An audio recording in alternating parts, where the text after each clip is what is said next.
আমি কতটুকু মানে অসহায়, স্বামীর মৃত্যুবার্ষিকী পালন করার জন্য এরকম অনুষ্ঠানে আসা লাগে, কতটুকু হতভাগ্য আমি একজন।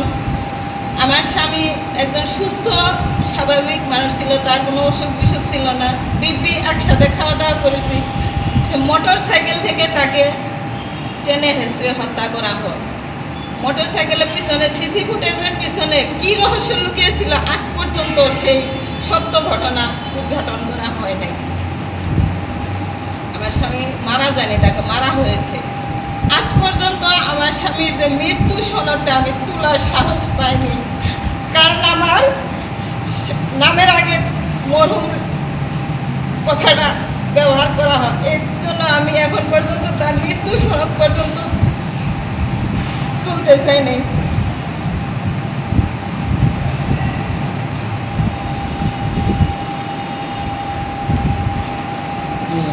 আমার বয়স ছিল এখন, আমি এই মৃত্যুবার্ষিকী কেন আসবো?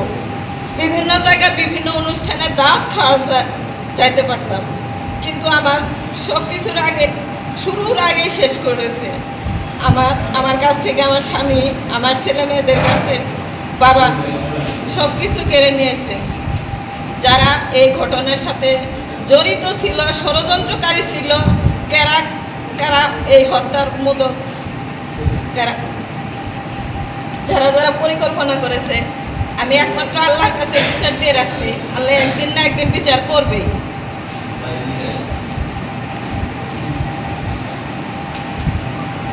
এখন পর্যন্ত আজকেও ফেসবুকে অনেকেই স্ট্যাটাস দেয় যে অমুক ছিল না, অমুক ছিল না।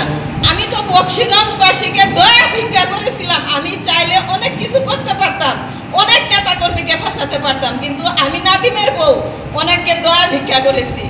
এখনও তারা হারে হারে বুঝে। আজকে আবার অনেকেই কমেন্ট করে যে অমুক ছিল না, অমুক ছিল না। আমি নাকি টাকার বিনিময়ে নারাজি দেই মামলা, আমি নাকি টাকার বিনিময়ে এটা করি।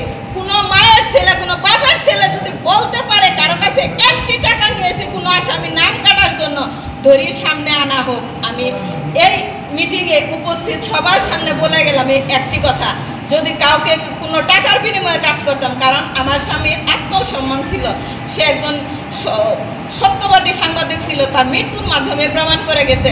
আমিও তার বউ, আমার মাঝেও এই আত্মসম্মানটুকু আছে। আমি কোনোদিন টাকার কাছে মাথা নত করি নাই, করবও না। আপনারা সবাই আমার জন্য দোয়া করবেন, আমার ছেলে মেয়ের জন্য দোয়া করবেন।